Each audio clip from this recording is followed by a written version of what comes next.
Today, we've got some huge new confirmations about the upcoming iPhone 18 series and one major shakeup to the lineup that I genuinely don't think many of you saw coming, so let's get straight into it.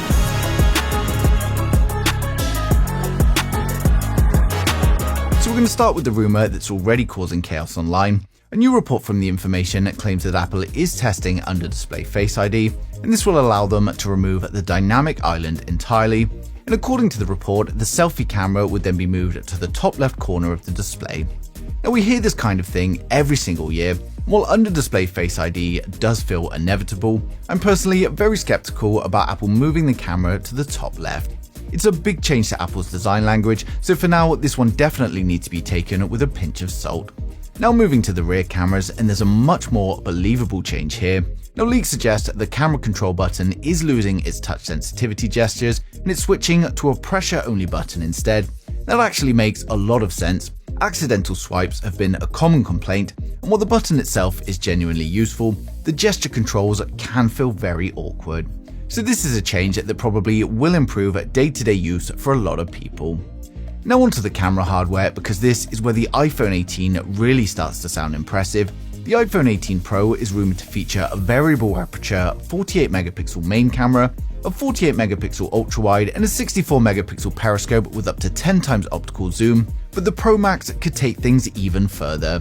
Insiders are saying that Apple is experimenting with a stacked 200 megapixel sensor, which would be the biggest resolution jump in iPhone history, and the Elect claims that Samsung is developing the advanced 3-stack image sensor for Apple by vertically stacking the sensor layers, and Apple could achieve higher pixel density, improved low-light performance, faster readout speeds, better dynamic range, and even reduced power consumption, meaning better photos and battery life.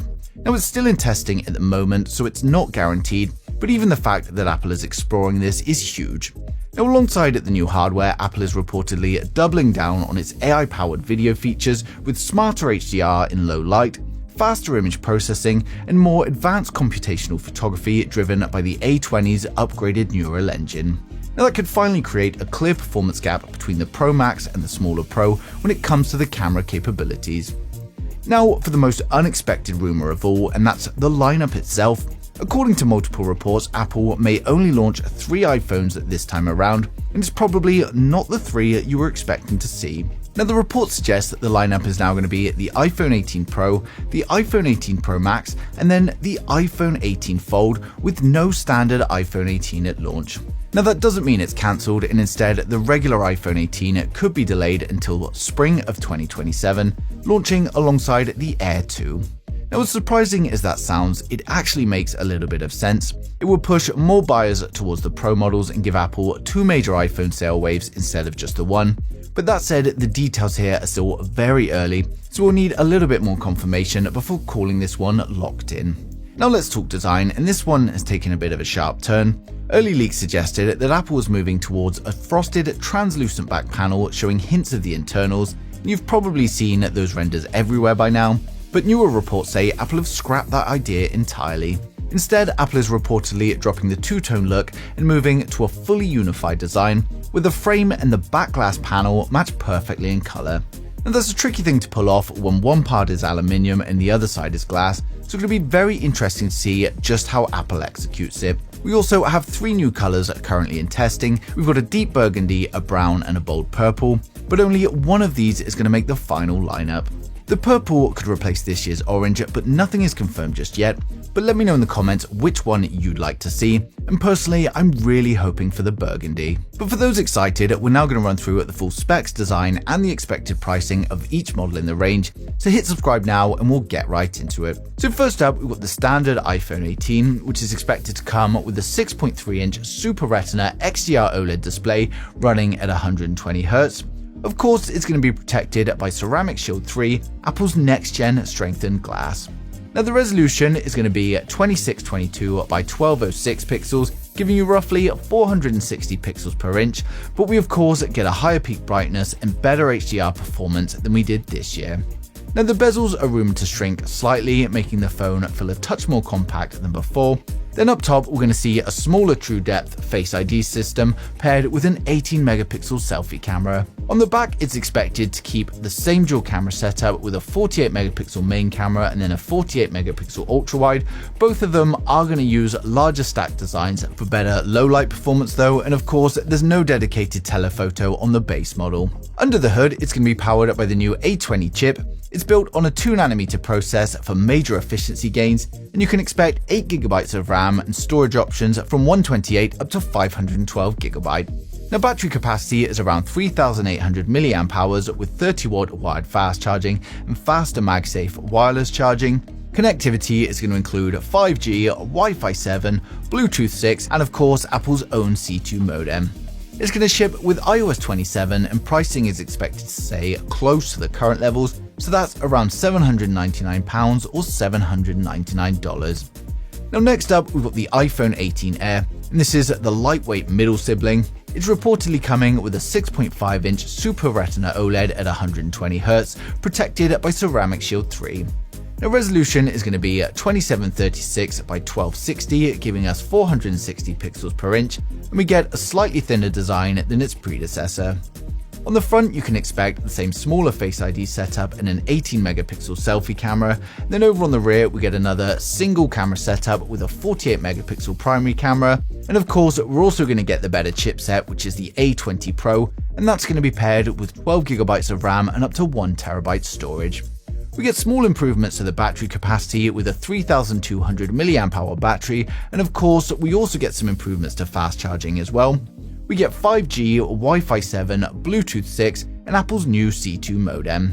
It will of course ship with iOS 27, and it's going to be launching from $999 or £999. Now next up, we've got the iPhone 18 Pro, and this raises the bar with a 6.3-inch LTPO Super Retina XDR OLED display running at 1 to 120Hz. It's going to remain at 2622 by 1206 resolution, but of course we get higher peak brightness, thinner bezels, and a smaller dynamic island. We get a new 42 megapixel selfie camera on the front, and then over on the back, the Pro steps up to a triple camera system with a variable aperture, and that's a 48 megapixel main sensor, a 48 megapixel ultra wide, and then a new 64 megapixel periscope offering 5 to 10 times optical zoom. And all three are rumored to use stacked sensors for faster readout and better color depth. It's powered by the A20 Pro chip, which is manufactured on a 2nm node, and it's coming with 12GB of RAM and up to 1TB of storage. And battery size is going to land around 4,300 mAh for the eSIM only model, with some big improvements to fast charging. Connectivity brings 5G, Wi-Fi 7, Bluetooth 6, ultra wideband, and the new C2 modem. And it's of course going to ship with iOS 27, and pricing is expected to start from £1,099 or $1,099. Now finally, we've got the iPhone 18 Pro Max, Apple's largest flagship model, and we get a 6.9-inch LTPO Super Retina XDR OLED display with a resolution of 2868 by 1320. It's still a 120Hz display with a record-breaking peak brightness and a smaller dynamic island. For the front camera, we get the same 42 megapixel camera we have on the Pro. And then over on the rear, it's also going to mirror the Pros, so that's a 48 megapixel main, a 48 megapixel ultra wide, and a 64 megapixel telephoto, of course with larger apertures and improved sensor readouts for even better zoom and night shots. Now it's running the same A20 Pro chip with 12GB of RAM, but this time we get up to 2TB of storage, and it also packs a much larger battery of 5,200 mAh for the eSIM only model, with improvements to wired and wireless charging.